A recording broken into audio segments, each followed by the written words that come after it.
What is up? What is going on, David SVA Card Collectors? And I always do that. I think I go and because like I can't spit out words right away because I'm always trying to think of something to say. So I forgot to talk about the great Conor Mcgregor fight. I am a big fan of his, even though he doesn't seem to be the best of people. But whatever reason, I still like him, and I was happy he defeated Mr. Cowboy, Mr. Cerrone. And it was a respectable match. He wasn't a jerk to the guy. You know, he showed showed respect, which is what I like. Show respect. Even though that was pretty cool with, I think, Nagmanov? I can't say these people's names. You should know that by now. But the guy that beat him, and then he spit on him, on Conor McGregor, and then he had his friend punch him in the face as he was down, or as he was walking around. He shouldn't fight him again for a little bit. I'm excited about his fight with that guy with the big ears, Tony something or other. Fernandez? Again, you know me. But that guy's insane. That guy that he's fighting, Tony, he doesn't get tired ever. Ever. He just keeps going. He does not stop. He is in the most, top physical peak shape, however you call that. But that should be a great fight. That's in April. I like MMA. I like to watch it. I don't like to pay for it. Usually I stream it illegally with the Fire Stick. Don't say nothing. Hopefully they don't catch on. But I didn't get to see the fight. I couldn't get a stream, so it wasn't happening. I missed the 90-second fight. That sucked. If you paid like $80, $90 to watch that fight and it was done in 90 seconds, it's like those Mike Tyson fights back in the day. I remember they used to, he knocked a bunch of guys out like within the first round, and they started charging per round because it was so bad, because people, felt like they were wasting their money. Then he lost to Buster Douglas, and that was that for him. But, yeah. I like me some MMA. Anywho, so, we're moving right along for today. We will be talking about vintage cards. Some people might go, yay. Some people might go, ugh. I don't care, Dave. I don't care. Well, I don't care either. So, we're going to be talking about 75 Topps set. There's 660 cards in this set. There was really no short prints. They say 1 to 132 had a shorter print run compared to the rest of the set, but they're readily available. You can get them. This particular set is very sensitive to nicks and dings because of the colorful colors they used. It's very 70s card set. When you see these cards, these are the 70s. There's no doubt about it. Purples and oranges and just browns and whatever. So, you're in the 70s, and these sets, these cards are very sensitive to grading and condition. There's also a mini set, which is exactly the same as the bigger cards. They're just mini, the little guys. I have to be interrupted. Sorry, he was saying mini ones, and then it got cut off, because I have phone calls that are coming, and I can't not take them. Can't do it, not gonna do it. So, moving right along. So you have the minis. I'll do it for you one time. Mini guys. So, now the big Hall of Fame rookies in this set are Robin Yount, George Brett, Gary Carter, Jim Rice. I believe Jim Rice is in the Hall of Fame. I think so. Maybe not. I don't know. I think so. You also have Keith Hernandez and Fred Lynn. Those are the two other bigger guys in there. And you also have Nolan Ryan. Nolan Ryan in every single one of these sets is big. So, yeah, he's in there as well. So, Robin Yount, Now, like I said, this is a sensitive condition set. So, out of the 277,298 PSA graded cards, there's only 3,833 PSA 10s. A little over 1% of all cards graded are PSA 10s. Now, PSA 9s, you have 56,707, which is a little over 20%. So you will see a drastic difference in price between a PSA 10 and 9.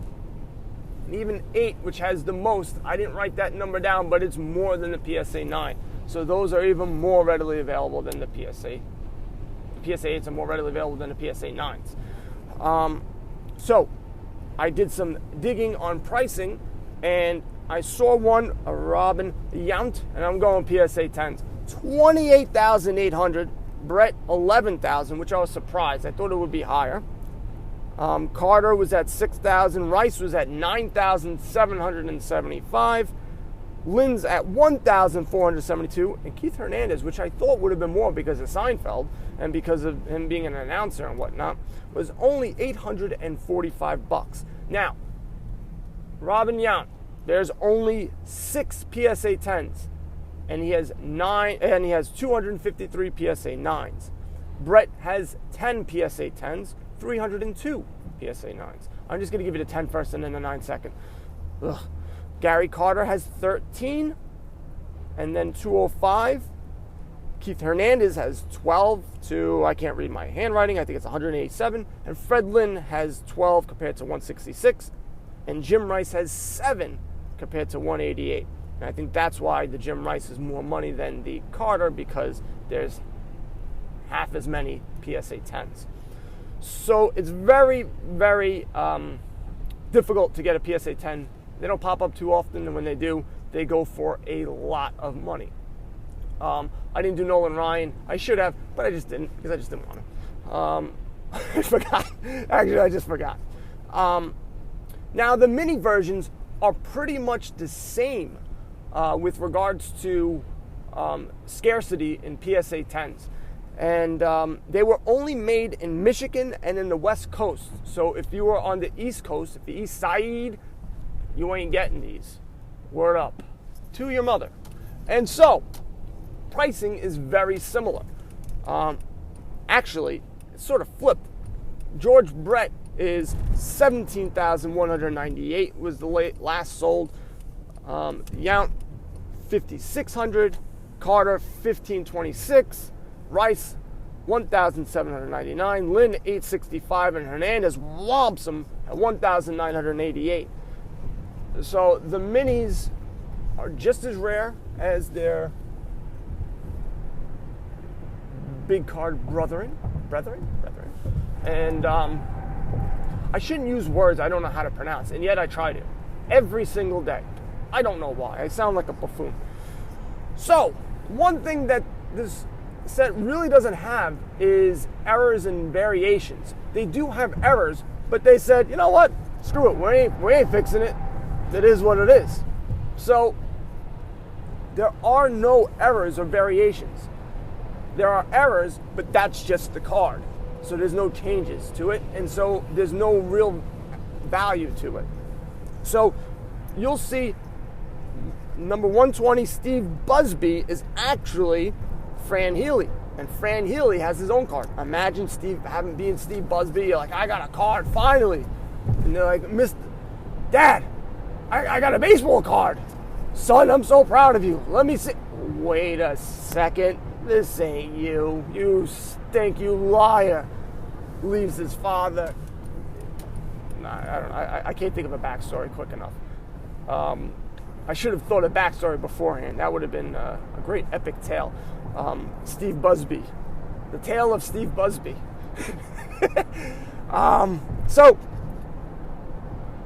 So there's that. Ken Forsch was misspelled in his blurb, which is card number 357. 386, the checklist, Dick Sharon, was misspelled. And 408, Clyde Wright, listed with the wrong team. Oh, heaven forbid. So that's it. I mean, those are the errors that just weren't corrected. Now, I also came across this book, Standard Catalog of Vintage Baseball Cards. I believe the 6th edition is the latest, but don't quote me on that. Don't quote me, God, don't. And so that may be a book. It's probably $20. Yeah, you can get it online, but who doesn't like some bathroom material while you're in there looking at different cards? And there they have all the errors and the variations and stuff like that. It's a big book. Maybe something cool just to get for fun. I've seen them around $20. Yes, I know most of the information, if not all, will be online. The pricing is basically irrelevant. It's more just to see the cards, see the variations, and instead of looking it up online, you just have a book that you can go through, rifle through. I find myself a lot of times printing stuff out because I'm like an old geezer. I don't like looking everything up online. Not really, it's really difficult for baseball cards, but like when I'm at work, I usually print stuff out to look at instead of looking at it on a screen. Or instead of like planning my day, I actually got a planner. I usually just write stuff down and then forget to look at it, or I put it in Google Calendar and then not pay attention to it. So now I have a planner, and I actually been using it. I don't know why. Maybe it's just a phase. But I like to write stuff down. I have no idea how I got off on this tangent. We were talking about 1975 tops. And now I'm talking about planners. So, that's that for 1975 tops. To get the set in a PSA 10, you're going to be spending a crap load of money. So PSA 8s or 9s, and even 9s are expensive, are the way to go. You can get them. They're more readily available. If you really like the 70s and you love that crazy tie-dye color, then by all means. I always wanted the Robin Yount and the George Brett card. Those are two cards I've always wanted. Because you have, like, when you're old, I'm 38, so back in the day, those were the cards to get. And you're like, wow, if I had this card, I would be... And thank God I didn't buy them then, because they weren't graded. So now they would be basically worthless. Not worthless, but not much money from what I would have spent back then to get the cards. So, all right, I'm out of time. Not really, I just want to stop talking. SVAcardcollectors.com. Download the Flick Chat app where we have conversations. I don't see anything on the horizon for Panini. They're still pretending to do this blockchain business. I don't know about it. I don't know. Yeah. So there's that. Yeah, that's my official blockchain review. Yeah. And tomorrow we will be having our discussion. It's a chance for you guys to ask questions or answer questions if you want. It's just a bringing together of minds, people collecting. The people who go on video, me, Bernard, Carlos sometimes comes on.